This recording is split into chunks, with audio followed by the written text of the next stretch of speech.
Do y'all see that clip of that woman calling out a red pill bro for having a wife with 3 baby daddies? And he loses his shit. He loses his shit. Like, he has a full-on tantrum. Everyone's talking about how, rightfully, how she called him out on hypocrisy, because apparently, honestly, I've never heard of this guy. I think his name's Andrew Wilson. Never heard of him. Apparently, though, he does a lot of the washed up woman stuff. Like, if you have a high body count, blah, blah, blah, blah, blah, don't be with a washed up woman. And so everybody's talking about how, pointed out his hypocrisy, and he completely melted. What stood out to me was her name is Charlie, and he starts calling her Chuck obsessively. Because he doesn't let her say a single thing. He interrupts her every time, and he always ends it with Chuck, Chuck, Chuck.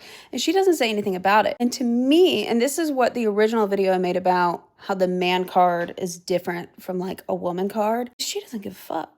She doesn't respond to it at all.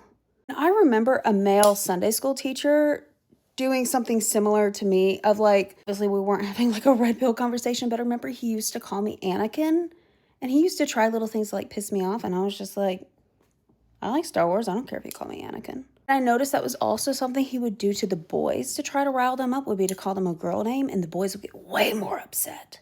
So when you say men call everything that isn't slavery and free labor from women masculine, I think, and you know, we're having an intersectional discussion here, I think sometimes they try the same tactics that piss men off, and in my experience, and in a lot of the women I know, we don't care. Call me Anakin.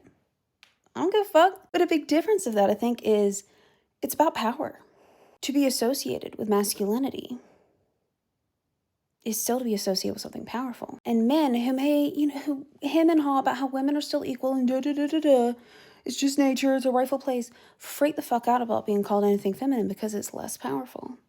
Socially, it's demoting someone. For Black women, it makes sense that this is not the same and not necessarily a power move because, as I said in the video this comment's linked to, masculinizing Black women was for the purpose of literally putting them in the field. It was to distinguish them from white women who were too delicate to do the hard labor, and that was part of what kept white women out of the same jobs white men did, but still in a place of relative privilege compared to the actual enslaved women, right? Because white women still had power over the slaves. There's the infamous saying, right? I don't know who originally said it, that one of the few things white women owned was Black people.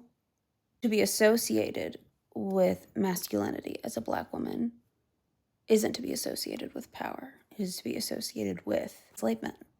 I think this is a really good example of how we miss the mark when we make blanket statements or fixes without considering the individual experience.